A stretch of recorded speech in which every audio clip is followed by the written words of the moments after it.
De nombreux contes de fées ont des origines sombres, mais l'histoire de la Belle au bois dormant est la meilleure en termes de sang, d'abus et d'autres des pires facettes de l'humanité. La version de Disney de la malédiction de la princesse qui tombe dans un profond sommeil, jusqu'à ce qu'elle soit réveillée par le baiser du grand amour d'un prince, est bien loin de l'effrayante intrigue originale du XVIIe siècle. Il est temps d'apprendre à connaître la véritable saga de la Belle au bois dormant. C'est sûr, après aujourd'hui, vous ne verrez plus jamais la princesse Aurore de la même façon. Bienvenue au mystère de l'insolite.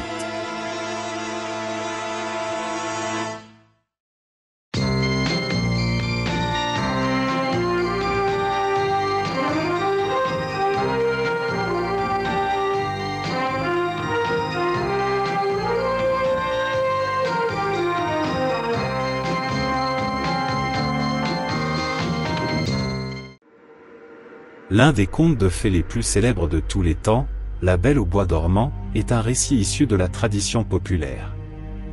L'intrigue suit le destin d'une jeune princesse qui est maudite peu après sa naissance.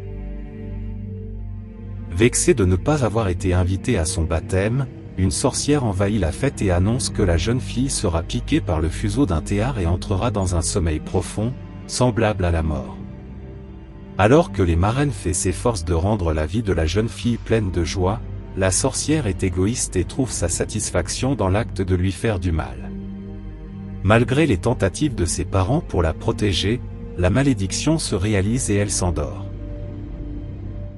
Ainsi, seul le véritable amour peut briser le sort et ramener la princesse à la vie. C'est probablement la version dont vous avez toujours entendu parler, mais en réalité, l'intrigue est bien plus terrible que vous ne l'imaginez. La version adaptée par Disney, très légère par rapport à l'original, était une adaptation des frères Grimm écrite en seulement 9 phrases, dont la morale de l'intrigue semble résider dans la dualité de la magie qui peut être utilisée pour faire le bien ou le mal. La véritable histoire de la Belle au bois dormant s'appelle « Soleil, Lune et Thalia », publiée en 1634 par l'auteur italien Giambattista Basile. Dans ce film, la princesse Thalia, et non Aurore comme dans le film de Disney, connue pour sa grande beauté, s'évanouit lorsqu'une écharpe de lin se retrouve sous son ongle. Ils ont d'abord cru que Thalia était morte, mais lorsqu'ils ont réalisé qu'elle respirait encore, sa famille a créé un palais pour elle, où elle resterait seule et enfermée jusqu'à son réveil. L'histoire de la belle princesse inconsciente a fait le tour du monde, mais a fini par être oubliée. Plus de 100 ans plus tard, le palais a été abandonné et oublié. Jusqu'à ce qu'un jeune roi qui passait par là la trouve. Curieux, il décide d'enquêter sur le palais et entre par la fenêtre. Le roi est surpris de trouver dans une des salles la belle princesse inconsciente, dans un manteau de tristesse.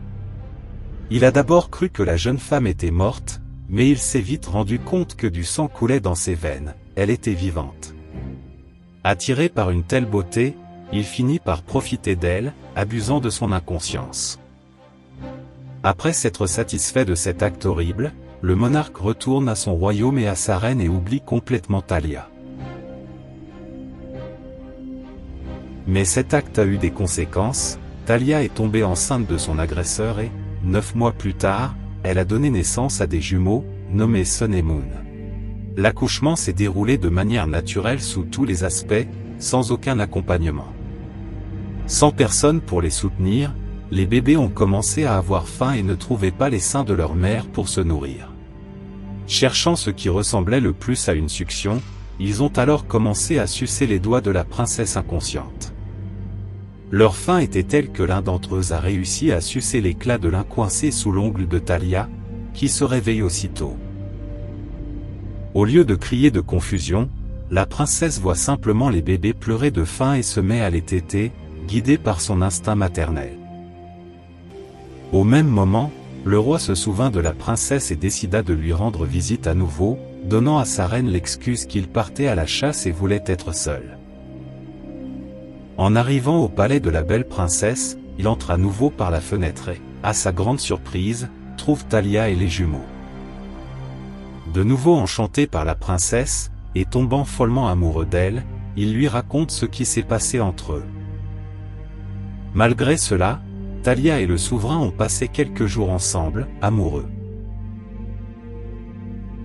Après le long voyage de chasse et l'étrange compulsion du roi à répéter à haute voix les noms de Thalia et des bébés, la reine commence à soupçonner son mari et, après une enquête approfondie, finit par découvrir la trahison du roi envers la princesse autrefois morte.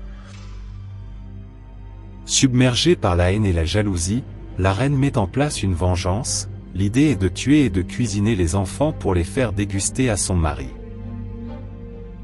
Elle enlève les 2 bébés et les emmène chez le cuisinier royal et lui raconte le terrible plan. Choqué par le plan de la reine, le cuisinier royal décide de cacher les bébés dans sa maison et prépare un agneau pour le repas. En découvrant que son plan a été déjoué, la reine se rend chez le cuisinier, qui s'est déjà enfui dans la forêt avec les bébés.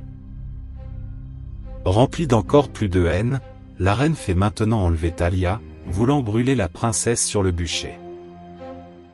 La princesse, sur le point d'être brûlée vive, se met à hurler de toutes ses forces dans les bois voisins du château. Le roi entend ses cris et court pour voir ce qui se passe. En chemin, il rencontre le cuisinier, qui lui révèle que la reine avait ordonné de faire cuire les bébés pour qu'il les mange.